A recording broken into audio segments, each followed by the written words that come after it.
So hello everybody, welcome. Do you mind if I take my coat off? Okay, thank you very much. So either you are very interested in all this or you are beer drinkers.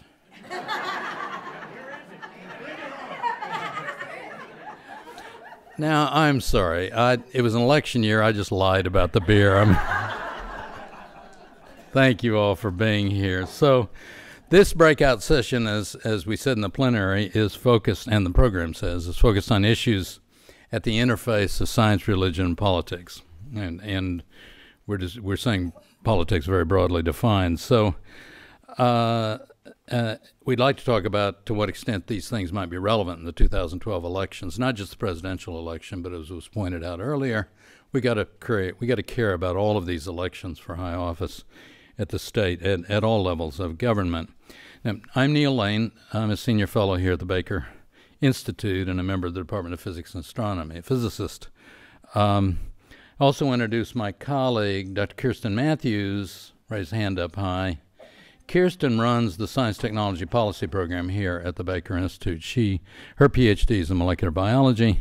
She knows about cells and organs and genes and all that kind of thing. So she's going to help me as we get in the discussion section, make comments, but also help answer questions that you might have. Some of you may have attended some of our events at the Baker Institute, I hope so, on policy issues. And we've had many events on such issues as stem cells, some on the science-religion conflict, where we work with Bill Martin and his program, energy and climate change, education, women in science, healthcare, and our civic scientist lectures, which have been going now for several years. We can tell you more about those. So we thank you if you have been coming. We encourage you in the future to participate. We try to identify important policy issues where there's a chance that something might good be done in a reasonable period of time and rattle some cages. We're a nonpartisan institute, but that does not mean each of us individually does not have views. So I'm going to try to hold mine down, but just because of the kinds of things I've done, it's clear that I'm a Democrat.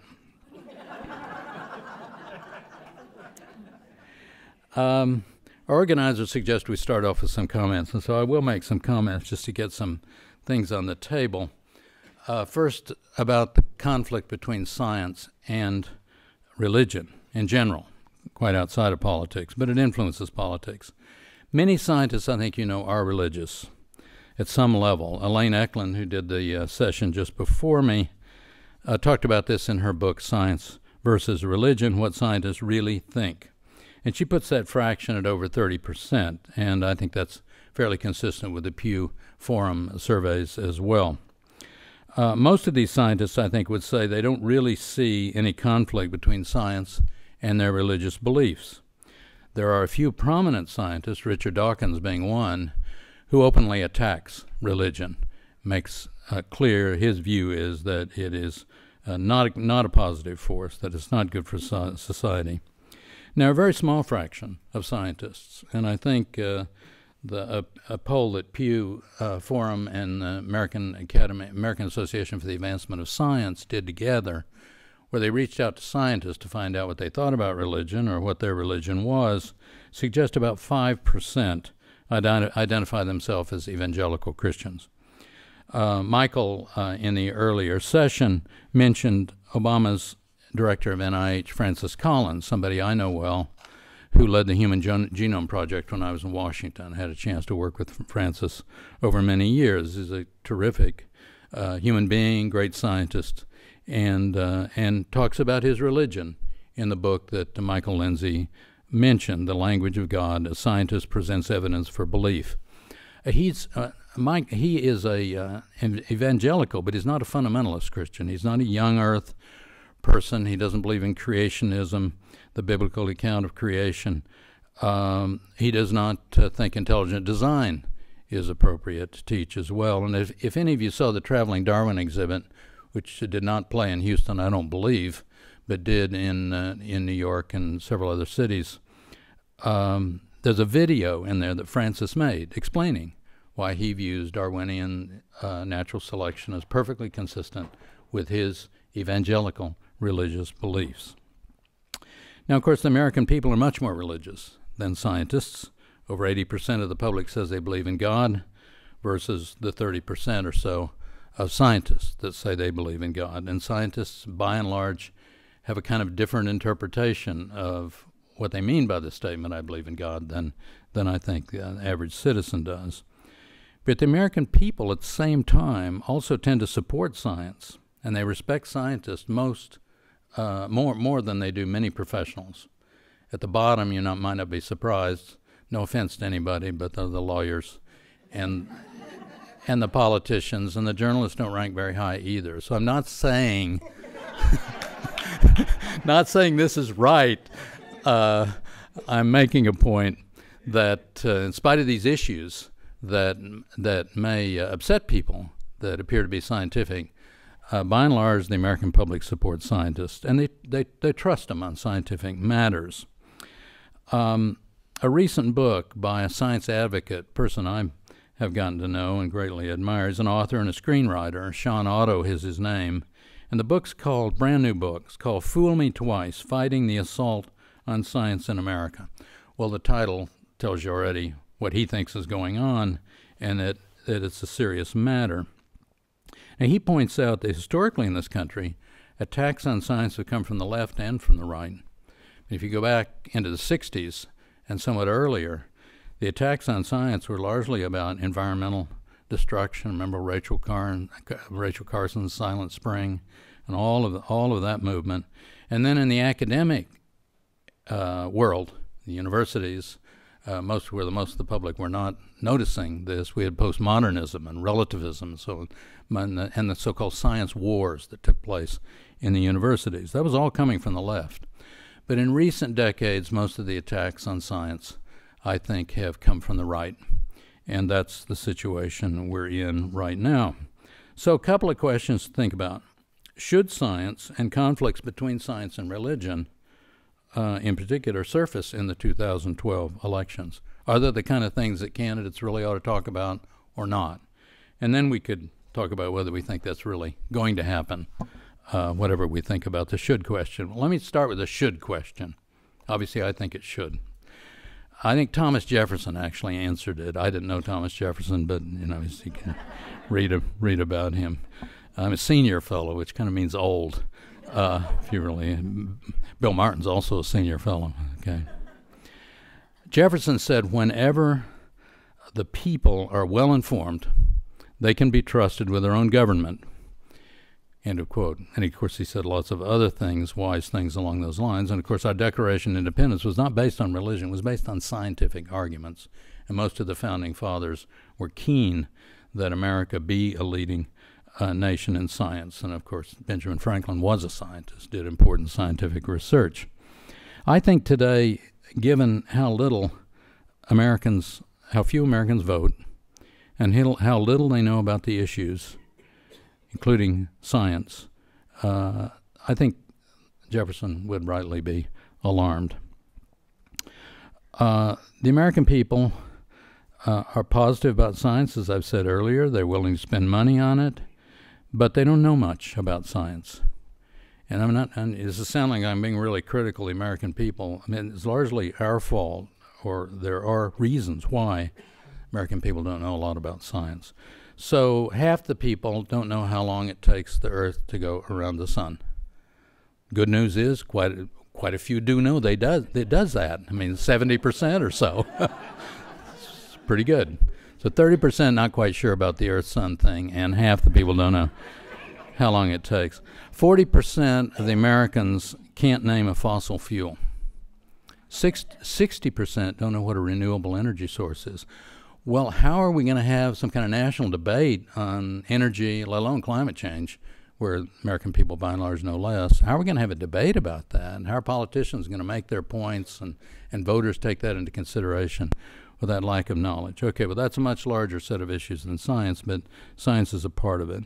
I think that scientific illiteracy, to give it a name, provides a very convenient opening then for those who find scientific knowledge inconvenient for one reason or another. And I mentioned in the plenary that these tactics have been used over years, largely by organizations and industrial sectors where the science seemed to threaten their bottom line because of regulations. It's understandable from a business point of view.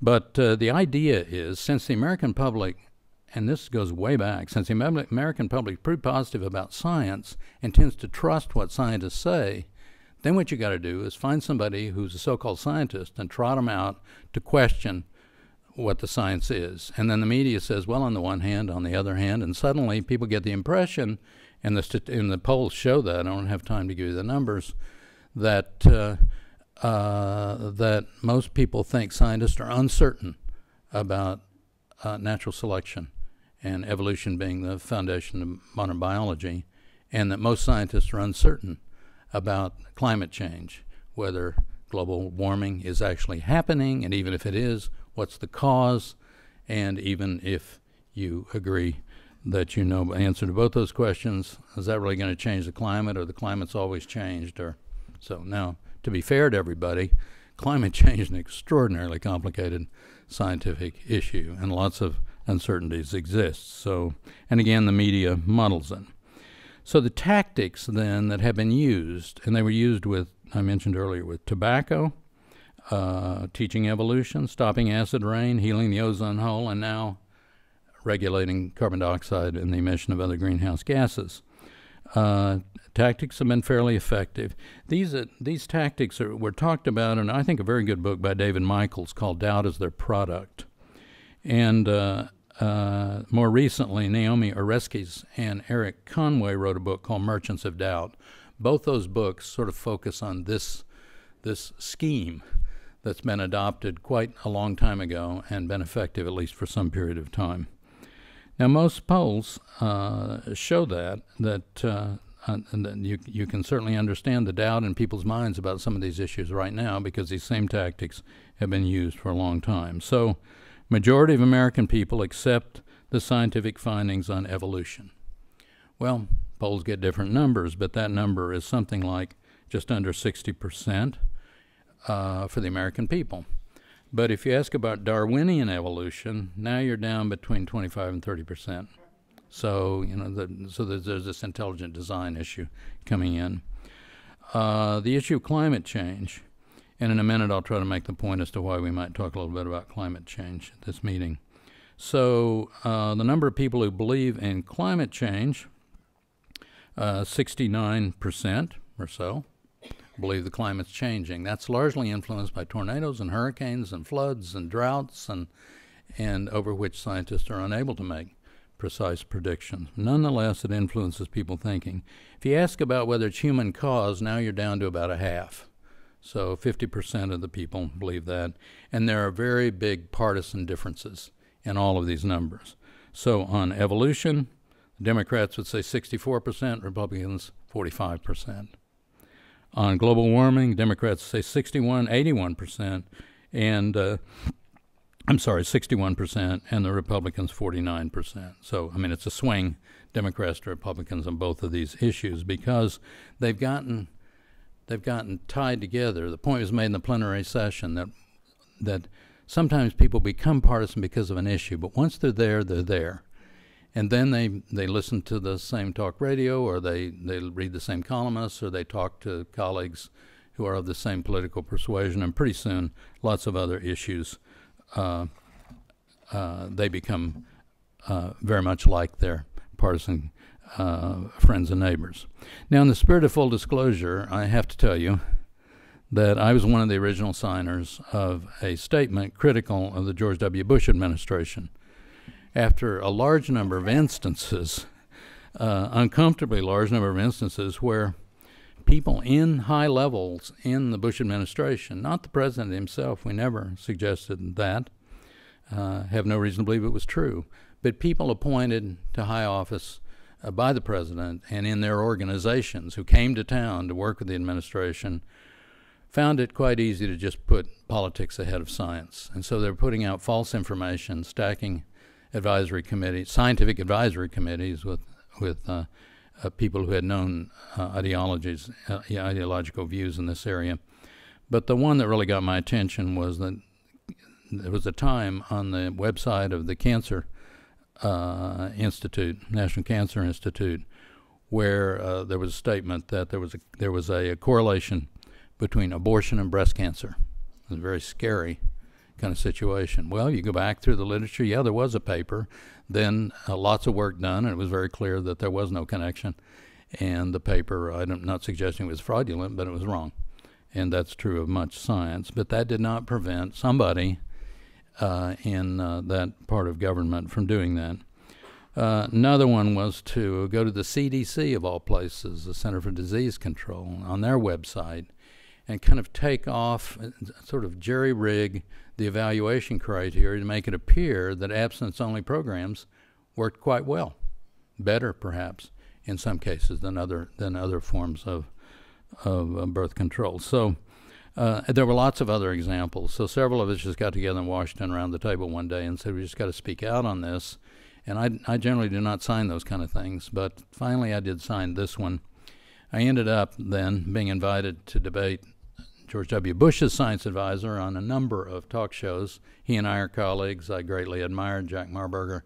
Sadly died of cancer this last year.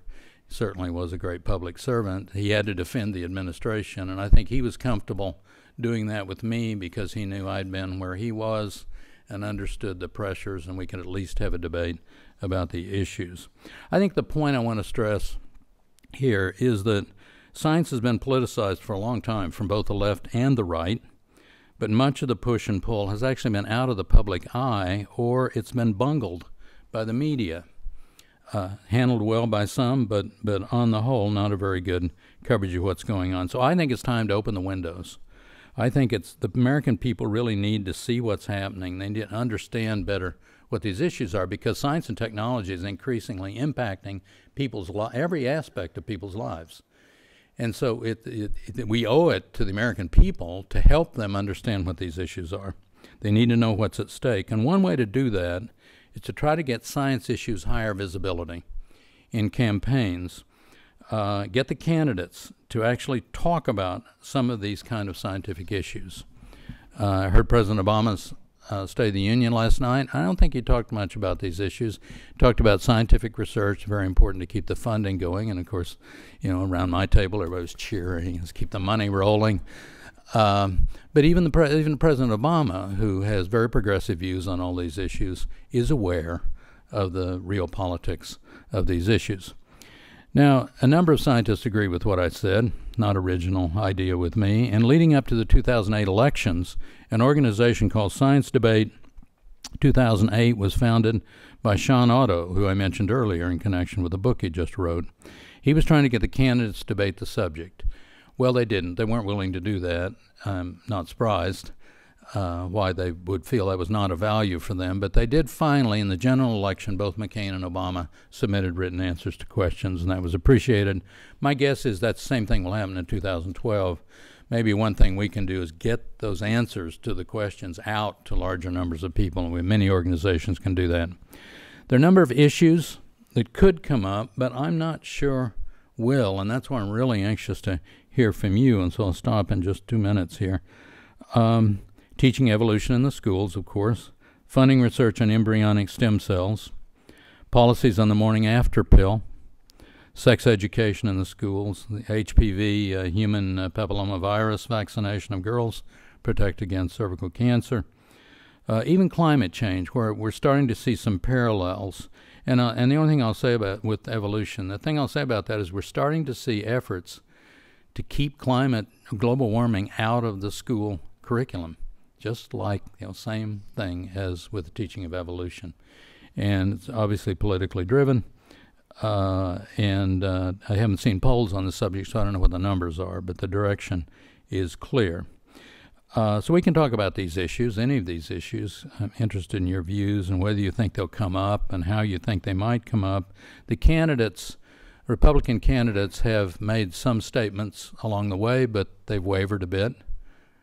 Gosh, candidates have wavered. I don't know why I said that. And they'll find the Republican candidate will, as Democratic candidates have done in the past, will fine-tune his position when he starts into the general election. So So some of this is going to change, but there's some things on the record. For example, the three Republican candidates, Gingrich, Paul, and Santorum, signed the Parenthood USA pledge. Yeah, that supporting a constitutional amendment to define life, human life, to begin at stage of fertilization. Not implantation, fertilization. Well, that's a big deal. It's hard to get back from that if that's where you are. Now, Gingrich is a converted Catholic, maybe sees that as consistent with his deeply held religious. sorry. Deeply held religious views, but okay. So that's gonna be an issue, and I mentioned some of these others. So you might want to speculate a little bit on where you think the candidates have come out. Climate change, they've moved around a little bit, and their positions are less clear, I think. So let me close with a personal plea. I think we should be very worried about attacks on scientists in America and the way science has become politicized. It's not going to help science, technology, innovation, and by inference, the future of the country, if we elect to high office people who place religious beliefs or other kinds of ideological beliefs above evidence-based science in policymaking, where there is evidence-based science. Yet the public needs to be better informed about science and many other matters.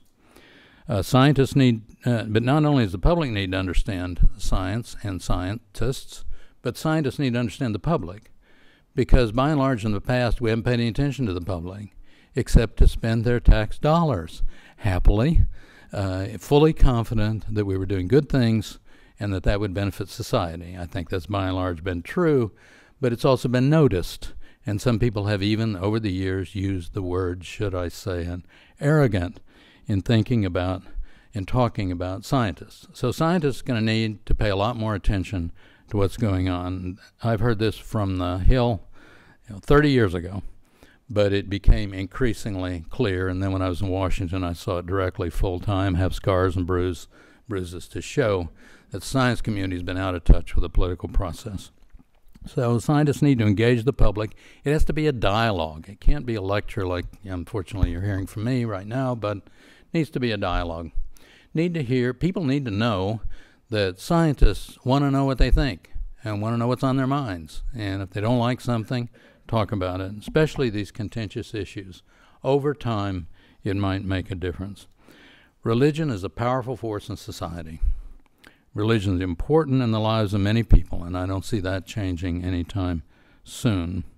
And it's politically important. Science is also a powerful force in society, but ironically, it has not really been politically important. Very few people that I'm aware of have won an election, or lost one for that matter, because of their position on the NSF budget or on science more broadly, unless the issue has to do with a large laboratory in their state or their district, or it has to do with some of these issues at the interface with religion, such as embryonic stem cells or teaching evolution or such things. And even Democrats, as I pointed out earlier on, are very careful about the evolution question. So some of us think this might change in the future, but it's up to us. It's up to us scientists, and it's up to all of us who care about the importance, or who would agree that science is very important to the future of the country, to try to make this change happen. That's largely what our civic scientist program is all about here, where we bring scientists who not only have made major contributions in science or engineering and medical research, but who also have reached out to the public, either as policymakers in Washington, by serving in governments, or in other ways, in the classroom and in their writings, and in other ways tried to help address this gulf of understanding between scientists and the general public. So now we're to the most important part, since the beer I really don't think is going to arrive. We need to hear what's on your minds, and please feel free to make a comment or a question, and we'll kind of start and work our way back, but we'll definitely get back. Please. I don't want to sound so elementary about this, but if we go from the most basic elemental facts, we need a learned constituency to be able to vote on the issues that are out there. So in some ways I can be a conspiracy theorist. My question is, do you believe once you were in the inner workings of Washington and being exposed to both the very social conservative and the liberal, that there is an effort for the dumbing of America?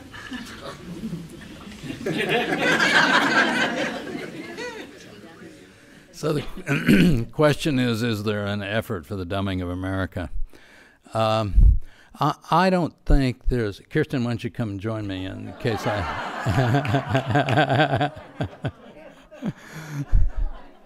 When I get in trouble, Kirsten's always there to help me out. I don't think there is a kind of a grand scheme for the dumbing of America, if you like. I think you'd have to interpret some of the tactics I talked about that are focused on particular issues of science, designed to mislead people. I mean, there's just no question that that's the tactic. Confuse people, put out false information about climate change currently, or about what evolution is all about, or on some of these other issues. And, in the case of the vaccines and other issues, I don't know, maybe Kirsten can make a comment. But I think in some of these cases, no question, the strategy is for the company's bottom line, we got to keep the community doubtful or misunderstanding what the real science is. So in some areas, yeah, I think dumbing is a strategy. Talking about at the school level, I mean, it almost seems to me with what's occurring in the educational system of this country right now, and where we stand internationally in science and mathematics, that it's almost like this concerted effort to keep them not educated. I think there are groups and individuals who wish to do just that. While we're talking about conspiracies, there are, of course, views, widely held views, that some within the far right, and including much of the Christian right, but not everybody, really wants us to be a Christian nation, and has long viewed science in opposition to that goal, because science really is evidence-based, not Bible-based, and so in some sense it's the enemy. I don't see that terribly visible. I don't know how important kind of that larger aim really is, but you can see hints of it here and there. You want to make a comment on this? The dumbing of America. I think in the education system, I think there is some things where I'm not sure if it's dumbing or if there's just an effort to pass over things that they think is controversial. It's just avoidance of difficult issues, which I don't think is something that's specific for just stem cell or science. It's probably several other areas. And as far as like the idea of the Christian conservative, I have actually run into that, unfortunately, and I've actually had to, my daughter goes to a school, and I actually went straight up to the headmistress who runs the entire school. It's a K-8, and asked her what she felt about evolution and how she was planning to teach it, because while I hadn't heard it in the school, it was associated with the church, and I had somebody tell the small children who were in kindergarten, or not actually in kindergarten yet, they're 4 and 5, that evolution was wrong, and it was a creation. And I was just looking at that like, this is supposed to be a cute little kids sing-song Bible study. Why are we having something that's so political at this point? So I don't know if that answers part of the question or not. Let's go row by row, and then we'll come back down again and make sure we get all the way to the back. Let me take something in the second row, please. One of the things that has amazed us, we know many people who are trained as engineers, as scientists in a specialty, geology, and yet they resist adamantly actually considering the scientific information with regard to issues like climate change. And as a non-scientist, we had assumed these people would be allies in looking at the evidence, and we've been astonished to find out that they're not. Yeah, some of my best friends are in that category. I don't quite get it. It usually, if you happen to know the individual, I find it generally lines up by party now, but there may well be exceptions. Second thing I would say is scientists by their very nature are supposed to be, and engineers to some extent, skeptical. And some scientists I know are skeptical of everything. So I give it my physics talk, and I'll get barbs and all kinds of, jumping all over me. It's the way our system works.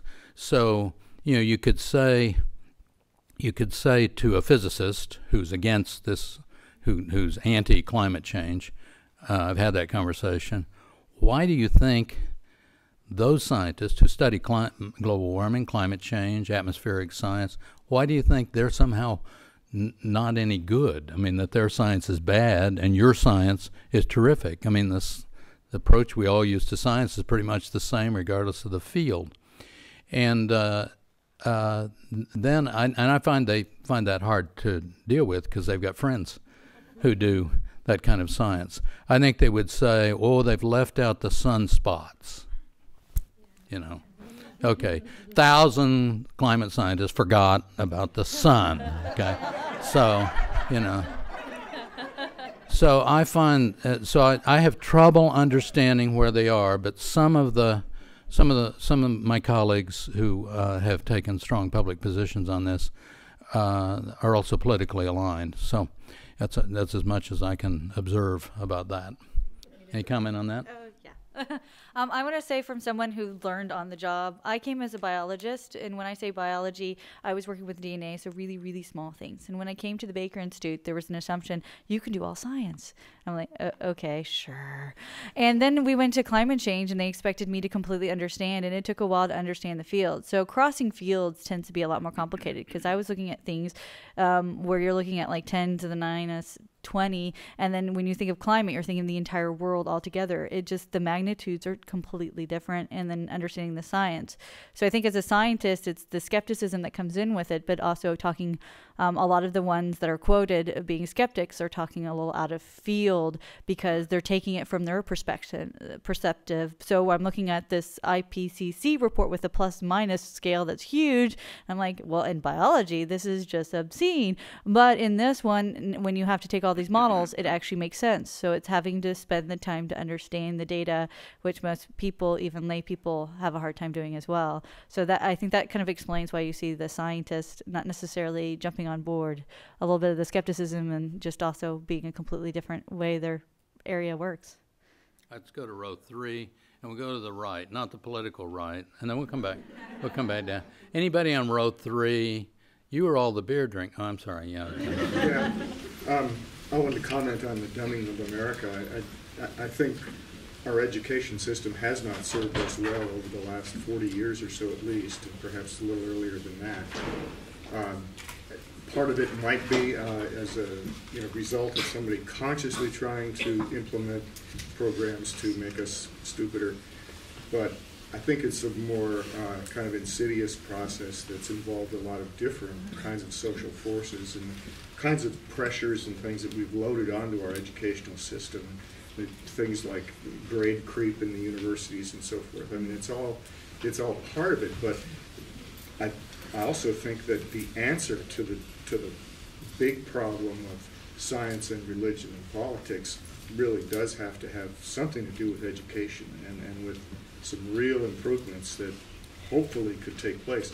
Things have gotten a lot more difficult in a way for understanding science. I mean, when I was first learning some science, and I had some very good high school science teachers, but DNA had just been discovered. Plate tectonics was something that was still this wild theory off in the corner of geology. So it's gotten a lot more difficult in some ways over the last 50 years. Clearly education is key here, and lots of dynamics there, so lots of things influence. One thing I would just add to a negative, I guess, is that on the positive side, the American people, I mentioned this ranking where I proudly talked about scientists ranking high, but teachers rank very high. And I think when people are checking those boxes, they're thinking mainly about school teachers, not university professors whom they assume don't teach. So the respect, there's the level of respect that is there, but there's not the kind of support behind it.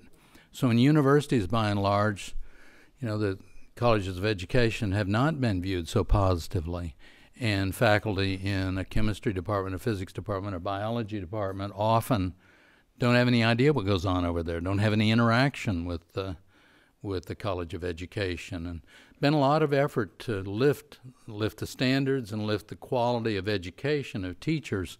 Takes a long time. Comment on education? It's good. Or? I think maybe one of the biggest problems is because I think a lot of women were going into education before and being in science because that was one of the avenues they felt comfortable in, and now there's a lot more opportunity, and you're not getting science taught by somebody who has a good even strength in the education. They get an education degree. They might not even have much science classes. They always have the joke about the biology teacher's nickname is usually coach. And that reigns true, that you're not getting somebody whose emphasis is in science actually teaching it. And that's probably the biggest difference, I think, in the science education. If the teacher not only can understand the textbook, but has to really be able to take that and really communicate to the students. So you really have to know what's on the page, not just be able to read it and read it back to the students. And without having that, you're not going to be able to expect the students to really absorb it and get a love for science like we have maybe in the past. Yeah, I think that's a really important point. There are some things different about science in comparison with history or English. It's not that the history or English is unimportant. In fact, it's very important. And I think it's the case that more teachers are teaching history without degrees in history than is the case in mathematics. I mean, so we got to be careful. The humanities are suffering in the schools and also in the universities, and they're very important. They should be much more important than they currently are. Part of this issue we talked about in the plenary session about what happened to ideology, and the same thing happened to fields that somehow weren't viewed as relevant or important to the economy of the country or something else. But science is really quite different because their levels of complexity and conceptualization of science that if you don't have some amount of that, and you get that out of a degree at least in a field, if you don't have some of that, then it really is just a book of so-called facts and formulas and so forth. There's no coherence to it, and it doesn't interest kids, and they don't keep it. They don't hang on to it. So that's why having a really good teacher in that area is so important. Fourth row, 1, 2, 3, 4. Fourth, yes, over here, please. I've seen people on both sides block ideas and facts, and it seems curious. I mean, I think it's just a matter of fear of failure.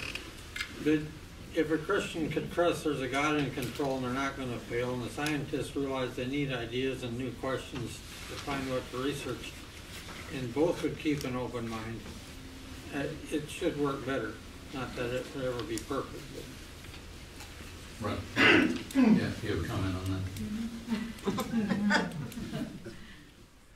Well, I think, the open mind idea seems very positive because a free country and most of us believe in free will, whether we're religious or not, and we want young people to have a chance to develop their own thinking and their own views. But I think it was Jim Schlesinger, I think, said, you're entitled to your own opinions, but not your own facts. So the tricky part is the facts are not yet so clear in many of these areas. It's still a lot of realm of uncertainty. I think it's not true of evolution any longer, but climate change is much more complicated, much younger field. It's just astonishing that the public thinks that scientists disagree on natural selection. So I think that's quite surprising. Row 5, please. Yeah, so... No, go ahead. Flip a coin. So right next to each other. So keeping with the theme of scientific literacy, and you asked early in the session for us to think about whether or not this ought to be addressed during the presidential debates and during this electoral season. And I'm in agreement with you that it should, but I guess my question is from what direction? And I should preface this by saying that I am a scientist and I am informally a science educator. And so I'm kind of looking at this from the perspective that there is this very strong theme in education right now that we are not teaching knowledge for knowledge's sake. We're teaching it so people have skills for future employment. Meanwhile, in certain types of science, like biological sciences and in research and academia, like I'm involved with, we're deeply undercutting the potential for employment for people who are taking these career trajectories and applying themselves to these kinds of education. And so I guess my question is there a push right now within the political field to address this question from an economics and job creation perspective and say, look, we have a lot, we can educate people to do this. It's very important to our economy to do this. So let's make sure that there are jobs for people who pursue this beyond just people ought to know how to think about science. So I actually did some research on the biomedical workforce itself, and at a certain point, it seems like there's a period where people will go, they'll get their advanced degrees, they'll walk out with a PhD, and then it looks like there's this big void of going into a non-tenure track position, perhaps. We refer to a postdoc, just circulating around for, what used to be 2-3 years now looks like it kind of leans towards 11 maybe. And that's a long time if you want to have a scientist who's really excited and innovative to kind of keep the momentum. I think in Washington, the big push is trying to have it linked to economics. And I think that is when you look at how we fund in the United States research, you'll see there's a lot more funding in health, biomedical research than there is in some of the basic sciences, because they could sell themselves by bringing in somebody who has Alzheimer's or some child who's crippled and say, you want to do this research, this will help them as an individual. The particle physicists don't have many show and tell slides, people. I don't know if Neal has any good examples, but it just didn't, make the congressman cry. So it just didn't have the same impact on it. And there's actually a pushback by the scientists as well by saying, there is a huge link between these two fields. Though, if you think about all the technologies that are used in biomedical research, they are derived back over to a lot of the basic research you have in the physical sciences. If you're thinking of the MRI, which we use a lot now, it based back to the physics doing an NMR. If you think about all the dyes that we use in a lot of these CT scans, for instance, they go back to these basic chemistry and playing around with them. So you have to have the strong physics and chemistry to make all these great tools for the biologists to really understand the human body better so that we can live, till we're 150 or something. But I don't know what they're exactly doing in Washington for that specific little niche of how to address trying to excite people into a particular field where they did, and then now they're not sure what to do with them. I think that's actually one of the big policy questions we have on the next generation to try to work out. I think also a lot of the Washington attitudes depend on the times. So if you're in an economic crisis, earlier on, I guess you could think about the time when Japan was on the rise and taking our markets, and everybody was worried about it. Then suddenly there was a big focus on applications. So the importance of science was to ensure that we had the knowledge and we were able to develop the technologies to get into the market and compete. So competitiveness was a really big deal. They weren't using innovation so much as a word in those days. They used the word competition and competing and so forth.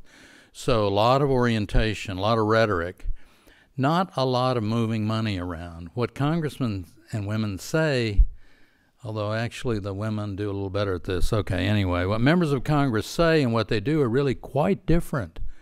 For the most part, the public has no idea how anybody votes on anything, but they hear these speeches on the floor and out on the stump.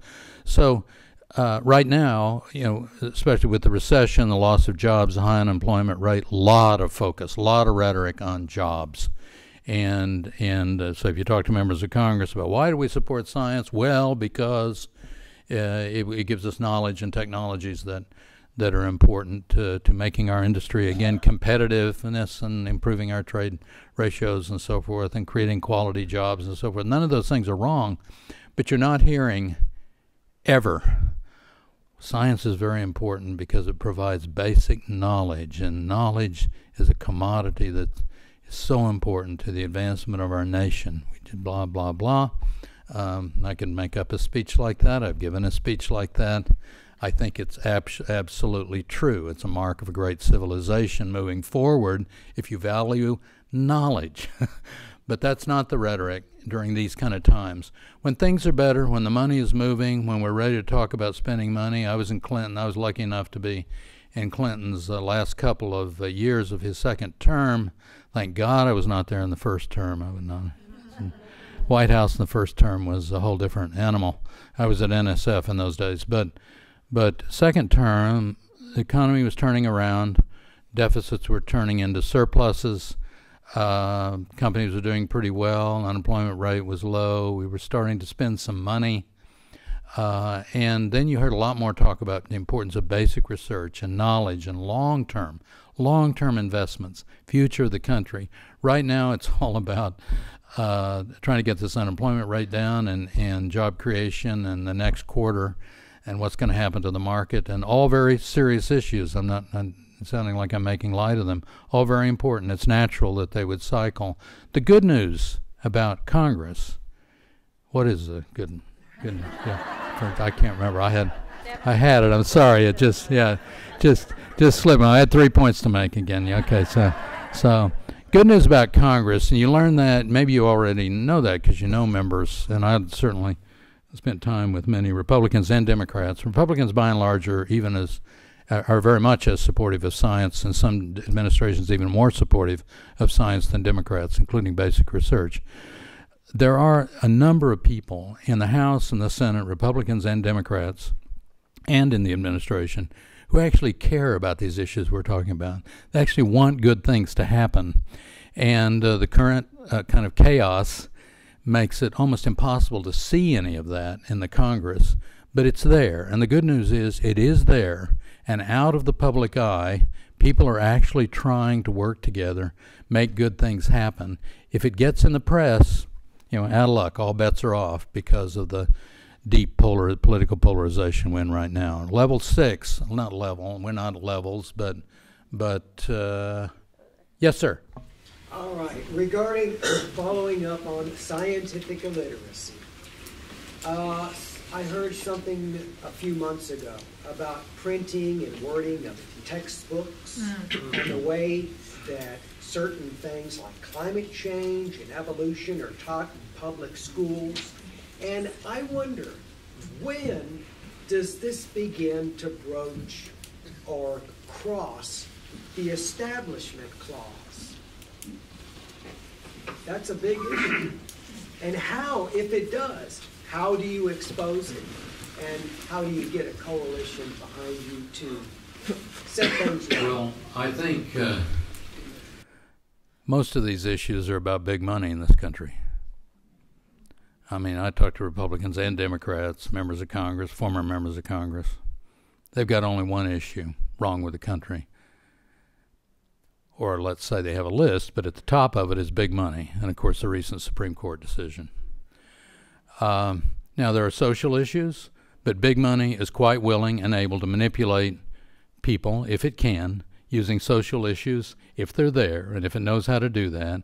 These tactics I talked about and other tactics to get its way. But in the end, keep the regulations off, keep the taxes low, let me do what I want. Some of those big money people are very generous. They do great things for society, sometimes because of what they've done with their companies and so forth, or sometimes because of the money they donate. So, I'm not against big money. I don't have any, but that's a whole nother matter. If somebody wanted to give me some, are billionaires really happy? That's a good question. And I think, I've always thought probably not, but it's worth a try, So we might give it a try. I don't know the answer. It's a serious question. I think, yes, the conspiracy theorists among us can see large patterns and movements, and we know, some of us believe, I should say, that a relatively small number of very influential high rollers in many cases, in other cases just very effective political operatives, talk about all these kinds of things and how to use everything from textbooks in the schools to what goes on in some of the churches to finally ensure that their candidates are in all of those offices. So that how do you expect, how does anyone expect America in the future to be competitive on the world stage when you have big money from the religious right or whatever, or oil? Well, I don't know the answer to that. President Obama address that directly in his statement, but it's going to be a very difficult challenge, and I don't want to try to make up a solution because we're out of time and I need to go to row 7, but I do appreciate your question. It's a hard question, and I don't know a good answer. Yes, in the back. I'm going back down to the original question about conspiracy to make Americans dumb. And incidentally, I'm an associate with CSI. So, and I don't know whether I doubt that there's a conspiracy. As I say, they're attacking us. But one of the things that might lead you to believe happened during a Republican debate recently when John Huntsman said, when it comes to science, I think we ought to pay attention to science. We ought to pay attention to scientists when it comes to things like evolution and climate change. And I think about that kind of fell flat with that audience. There were no, if I'd have been there, I'd have been jumping up and cheering. But nobody did, and about 3 days later, he was out of the race. I mean, that's why you don't hear much discussion about science. The public, by and large, is uninformed, and it's not an issue very high on their agenda when they're thinking about who they're going to vote for. And so, you know, the time is precious, and so how you use it makes a huge difference. And so it is disappointing, and it's going to take time to change it. We just have to work together to make that happen. And those of you who have faith, prayer is probably not a bad idea because maybe that'll help speed up the process. I want to thank Kirsten. I want to thank all of you for your attention being with us today. Thank you. Thank you so much. Thank you for being here.